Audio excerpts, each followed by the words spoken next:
Terzo giorno, terza fiamma della nostra Hanukkah. Oggi voglio parlare dello studio. Lo studio come reazione che Israele ha nei confronti di tutte le pressioni che nella storia e nei tanti luoghi sono state fatte sul popolo di Israele. Quando perdi il tempio, quando perdi la terra, quando perdi il potere, ti resta la parola, ti resta il testo. E quindi questo studio che Israele custodisce e coltiva da sempre nella sua esistenza è un atto di sopravvivenza. Sono stato a Gerusalemme tempo fa e andando nella zona quella che viene detta ultra-ortodossa, Mea Shearim, sono rimasto colpito dalla quantità di comunità con la propria yeshiva. Queste yeshiva che sono tempestate di librerie piene di testi, con i loro studenti, con i banchi, con le pile di libri, con i libri aperti, eccetera. Sono rimasto colpito perché la comunità ultra-ortodossa, chiamiamola in questa maniera, è una comunità dedita completamente allo studio. Dall'altra parte c'è un'altra parte della società ebraica che io non ho potuto visitare, in parte sì, perché ho visitato la biblioteca che è stata aperta da non tantissimo tempo a Gerusalemme, ma sono le università, sono i centri di ricerca, eccetera. Quindi se sono due poli, uno molto religioso e l'altro invece è laico, sono uniti proprio da questa passione per lo studio e per la ricerca. La comprensione, l'analisi, ma anche il confronto, perché una delle caratteristiche antiche dell'ebraismo è questo non avere paura di lasciare voci anche dissonanti. Infatti questa è una delle caratteristiche del mondo ebraico, che guardandolo dal di fuori spesso non si comprende e si riflette nella politica, si riflettono negli autori, nelle visioni che noi abbiamo nella società, eccetera, dove ci sono dei contrasti enormi. Quindi quando uno va a sceglierne uno o scegliere l'altro, non comprende la complessità del mondo ebraico che custodisce proprio come valore la differenza. Quindi Israele ha, ma anche lo stesso nome Israele, Israele significa lotta, significa contrasto, anche con Dio. Quindi è una delle caratteristiche proprio quello di avere questo dialogo che, volendo, quando andiamo a sfogliare, ad esempio, il Talmud, conservano. Questo è il testo della Torah, ma questo rabbino dice questo, quest'altro rabbino dice quest'altro, quest'altro tzaddik ritiene questo, eccetera. E li mantengono tutti insieme. Quindi ecco, c'è questo profondo senso anzi questo bisogno profondo della conoscenza e della ricerca.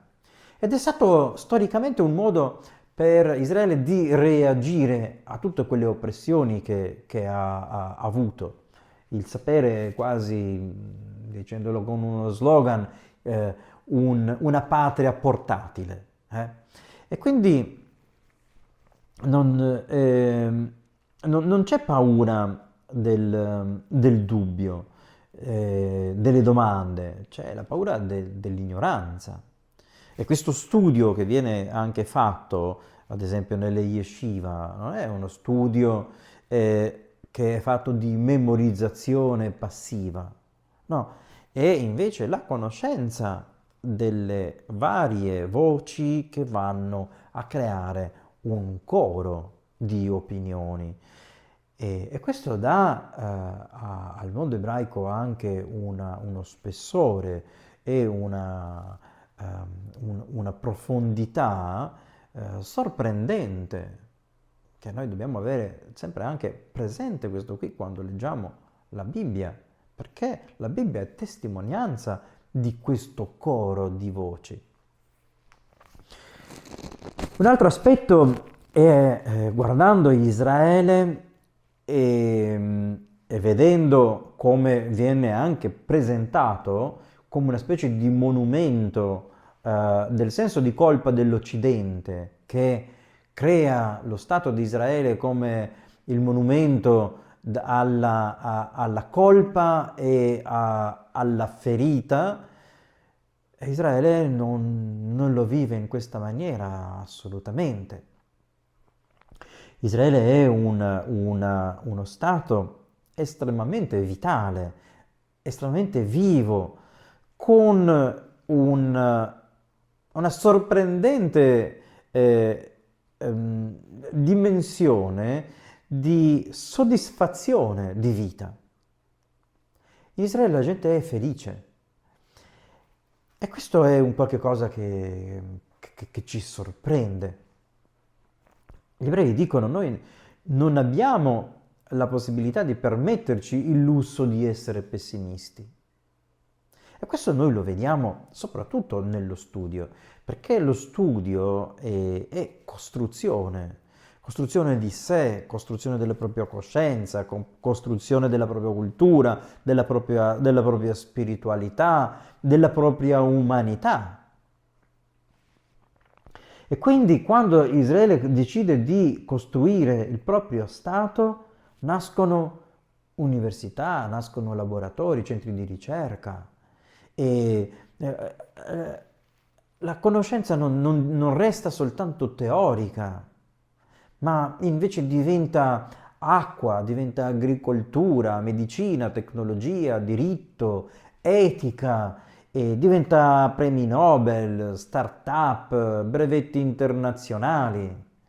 Allora, la risposta del popolo ebraico a tutti i traumi della storia che hanno avuto non li fa chiudere in se stessi, in una cultura della ferita e una cultura dell'essere vittime, ma invece diventa una risposta per la quale noi possiamo vedere un modello di come un popolo può reagire a queste pressioni storiche.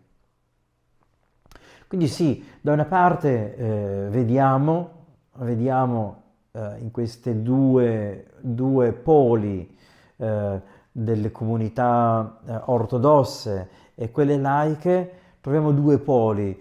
Uno che esplora e ricerca le radici della memoria e l'altro invece che si scommette, si proietta verso il futuro, e tutte e due costituiscono la reazione di Israele alle sfide della storia.